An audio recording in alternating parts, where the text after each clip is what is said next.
दोस्तों नमस्कार, news talks पे आप सभी का स्वागत है। दोस्तों आज है 14 जनवरी और आज मकर संक्रांति है, तो आप सभी को मकर संक्रांति की ढेर सारी शुभकामनाएं। और आज हम इस वीडियो में दो बिंदुओं पे बात करेंगे। एक तो बात करेंगे बीपीएससी अभ्यर्थियों के बारे में, 17वीं बीपीएससी अभ्यर्थियों के बारे में। आपको पता है कि वो पिछले एक महीने से लगभग 1 महीने हो गए, 18 तारीख मतलब होने ही वाले हैं 1 महीने, 4 दिन कम है। तो पिछले 1 महीने से जो है वो गर्दनी बाग में धरना प्रदर्शन कर रहे हैं। उनकी मांग सुनी नहीं जा रही है, सरकार एक बार बात करने को तैयार नहीं है। बीच में कई सारे उतार चढ़ाव भी आए,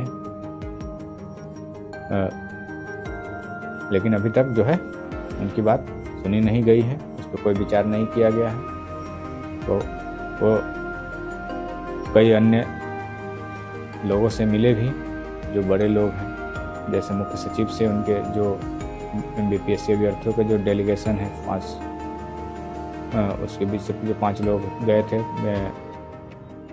मुख्य सचिव से भी मिले, उनसे भी बात नहीं बनी। उसके बाद आपको पता होगा कि कल जो है बिहार के राज्यपाल जो है उन्होंने भी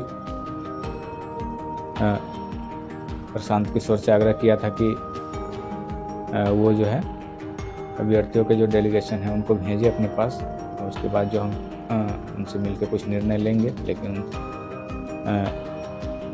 राज्यपाल से भी अभ्यर्थी मिले, लेकिन उनके बाद भी जो है कुछ नहीं हो पाया। लेकिन आज जो है उनके लिए एक अच्छी खबर यह है कि सरकार में जुड़े हुए लोग से उनको मिलने का मौका मिला। और ये जो है चिराग पासवान है, जो उन्होंने खुद बुलाया था अभ्यर्थियों को अपने आवास पे और उनसे मिले, उनकी बातें सुनी, और उन्होंने बताया कि 2 दिन के अंदर जो है इस पर कुछ न कुछ निर्णय लिया जाएगा। मुख्यमंत्री से मिलकर जो है हम अभ्यर्थियों के पक्ष में कुछ जो भी मतलब उचित निर्णय होगा वो लिया जाएगा, क्योंकि आप लोगों के साथ जो है किसी भी प्रकार का जो है अन्याय नहीं होगा। तो अब देखना होगा कि चिराग पासवान क्या करते हैं, क्योंकि चिराग पासवान एक बड़े चेहरे हैं और सरकार के जो है सहयोगी पार्टी है। उनका अपना एक बहुत बड़ा कद है, केंद्र में मंत्री है, और आजकल जो है नीतीश कुमार से उनके जो है लगाव भी अच्छा है। तो हो सके बात बन जाए, नीतीश कुमार कुछ सुन ले, क्योंकि ये भी कयास लगाया जा रहा था कि नीतीश कुमार जो है जो भी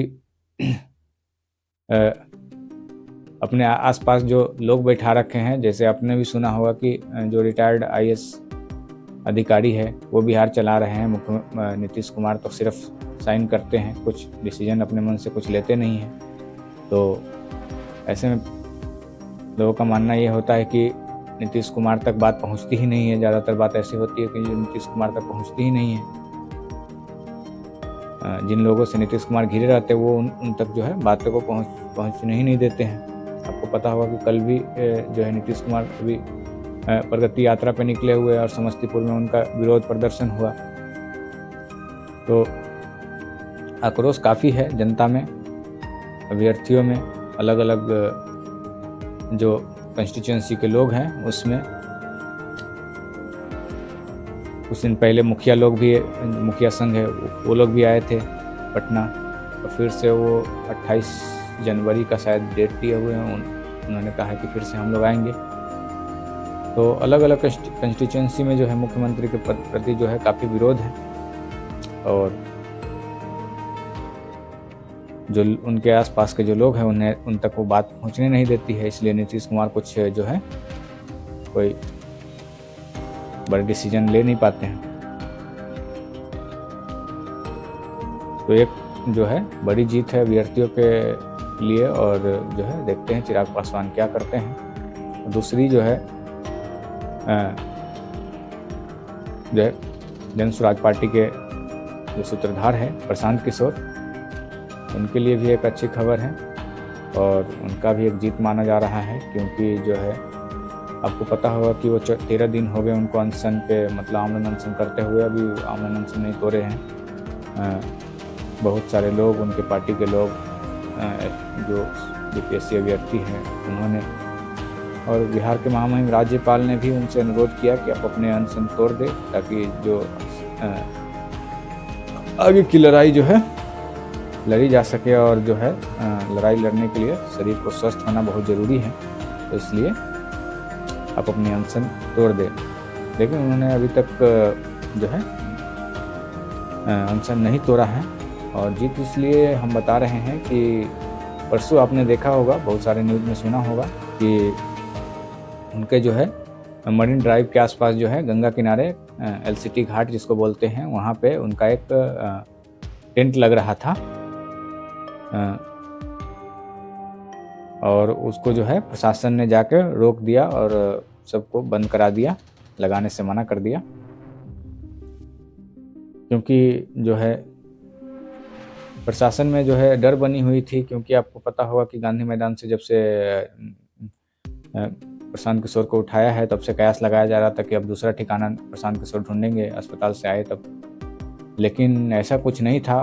उनका मानना है, उनकी पार्टी का मानना ये है कि वो जो ज़मीन है वो प्राइवेट प्रॉपर्टी है, और जो है किसानों से हमने जो है उनका जो है मुआवजा दे करके और एग्रीमेंट करके हमने कुछ दिनों के लिए लिया है, क्योंकि हमारा वहाँ पे जो है हमारा जो है पार्टी के जो है प्रशिक्षण शिविर हो या रहने का जगह हो, जो पदाधिकारी मतलब अलग अलग शहरों से गाँवों से आते हैं, उनको रहने का व्यवस्था हो, ताकि पटना में जाम न लगे। क्योंकि प्रशांत किशोर जो है शेखपुरा हाउस में रहते हैं, और शेखपुरा हाउस में आने के लिए जो है पटना से जो है शहर से होकर आना पड़ता है, तो शहर में जाम की स्थिति ना बने, इसलिए जो है वो शहर से बाहर एक टेंट का निर्माण किया जा रहा था, जिसमें जो है पार्टी के एक टेंट उनका जो है पाटलिपुत्रा में भी लगा हुआ, और एक टेंट वहाँ पे लगाया जा रहा था, ताकि जो है पूरे राज्य भर से लोग आए तो वहाँ पे उनके रुकने का व्यवस्था हो, उनको रहने खाने का व्यवस्था हो, और प्रशिक्षण का भी व्यवस्था हो, तो इसलिए क्या लगाया जा रहा था। लेकिन प्रशासन में जो है एक डर थी, और उन्होंने जो है मिसअंडरस्टैंडिंग के कारण जो है वो समझ नहीं पाए। उनको लगा कि फिर से प्रशांत किशोर यहाँ जो है आ जाएंगे और यहाँ धरने पर बैठ जाएंगे, तो इसके वजह से उन्होंने रुकवा दिया था। फिर जाके जो है उन्होंने प्रशासन की तरफ से ही जन स्वराज पार्टी के नेताओं को बुलाया गया था बात करने के लिए, तो उन्होंने बात किया, और उसके बाद से बात सहमति मिल गई कि भाई ऐसे उन्होंने बताया कि ये कोई धरना प्रदर्शन के लिए नहीं बनाया जा रहा है, ये पहले से तय कार्यक्रम था, और मतलब जो है ये हमारी पार्टी के लिए जो है टेंट लगाया जा रहा था, ताकि लोगों को रहने में खाने में असुविधा न हो, प्रशिक्षण में जो है उनको शहर से होकर शेखपुरा हाउस ना आना पड़े, जिसकी वजह से वहाँ पे लगाया जा रहा है शहर से बाहर। तो प्रशासन मान गए हैं, और जो है टेंट लगाने का आदेश जो है मंजूरी दे दी है, और टेंट लगना स्टार्ट भी हो गया है। तो इसलिए जो है दो अच्छी खबर है जन स्वराज पार्टी के सुपुत्र प्रशांत किशोर के लिए भी, और यूपीएससी अभ्यर्थियों के लिए भी। लेकिन एक चीज़ और भी है कि मतलब प्रशांत किशोर अभी तक अनशन नहीं तोड़े हैं, पता नहीं कब तक वो तोड़ेंगे, और देखना होगा कि आगे वो क्या करते हैं। तो आप अपनी राय कमेंट करके ज़रूर बताइएगा। साथ ही साथ हमारे चैनल को सब्सक्राइब कर लीजिएगा, फेसबुक पे हमें फॉलो कर